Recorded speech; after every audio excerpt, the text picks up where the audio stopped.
Hi hello welcome to Luna's kitchen. இன்றைக்கி நம்ம chicken pepper fry பண்ண போகிறோம் வித்தவுட் ஆயிலில். இப்போ நான் பேனில் சிக்கன் போட்டிருக்கேன் பாருங்கள். நான் எடுத்துருக்கிறது பார்த்திங்கன்னா 1/4 கிலோ சிக்கன் தான் எடுத்திருக்கேன். இது வந்து நம்ம கொஞ்சம் சால்ட் உப்பு அது கூட ஆட் பண்ணணும். நான் கல் உப்பு நசுக்கி வச்சுருக்கேன் இல்லையா, அதை தான் ஆட் பண்ணியிருக்கேன். இப்போ அந்த தண்ணி எல்லாமே அதில் ட்ரை ஆகிடும், சிக்கனில் இருந்த தண்ணி எல்லாமே. அந்த டைமில் நம்ம வெங்காயம் அரிஞ்சு வச்சுக்கலாம். சரிங்களா, குட்டி குட்டியாக நம்மளால் எவ்வளோ குட்டியாக அறிய முடியுமோ அவ்வளோ குட்டியாக நம்ம அரிஞ்சு வச்சுக்கலாம். சரிங்களா, இப்போ கொஞ்சம் லைட்டாக வெந்த மாதிரி இருக்கும். நம்மளுக்கு மூடி வச்சா கொஞ்சம் வெந்துடும் லைட்டாக. அந்த டைமில் பார்த்தீங்கன்னா நம்ம கருவேப்பிலையும் எடுத்து வச்சுக்கலாம். ப்ளஸ் இதில் நீங்கள் கொத்தமல்லி ஆட் பண்ணும்போது ஃப்ளேவர் கொஞ்சம் நல்லாயிருக்கும். சரிங்களா, ஆயில் இதில் 1 ட்ராப் கூட நம்ம யூஸ் பண்ண போகிறது கிடையாது. சின்ன குழந்தைங்களுக்கு கூட இது நம்ம செஞ்சு கொடுக்கலாம், ரொம்பவும் நல்லது கூட. இப்போ பாருங்கள், நான் அதை எடுத்து காமிக்கிறேன். இப்போ பாருங்கள், பாதி வெந்துட்டுருக்கோம் சிக்கன் ஃபுல்லாகவே.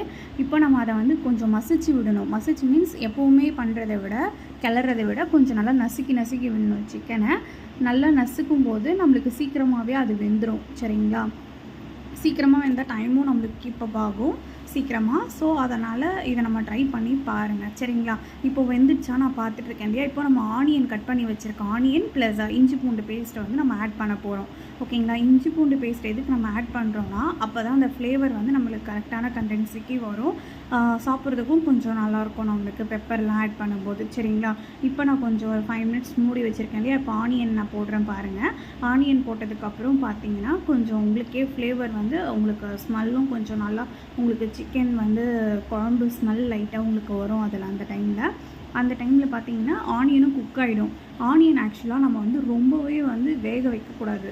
ஓகேங்களா, ஒரு 100%, ஒரு 75% தான் நம்ம ஆனியன் அதில் குக் ஆகணும். அப்போ தான் அதில் போடுற பெப்பருக்கும் அந்த ஆனியன் இதுக்கும் நம்மளுக்கு ரொம்பவும் நல்லாயிருக்கும். சரிங்களா, நான் இப்போ கருவேப்பிலை ஆட் பண்ணிட்டேன் பார்த்தீங்களா.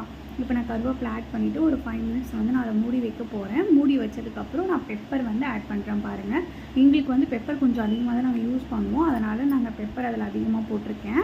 உங்களுக்கு எவ்வளோ தேவையோ அவ்வளோ நீங்கள் யூஸ் பண்ணிக்கலாம். இப்போ கொத்தமல்லி போட்டிருக்கேன். இப்போ நம்ம ஈஸியாக எடுத்து சர்வ் பண்ணிக்கலாம். சரிங்களா, ரொம்பவும் ஹெல்த்துக்கு இது நல்லது.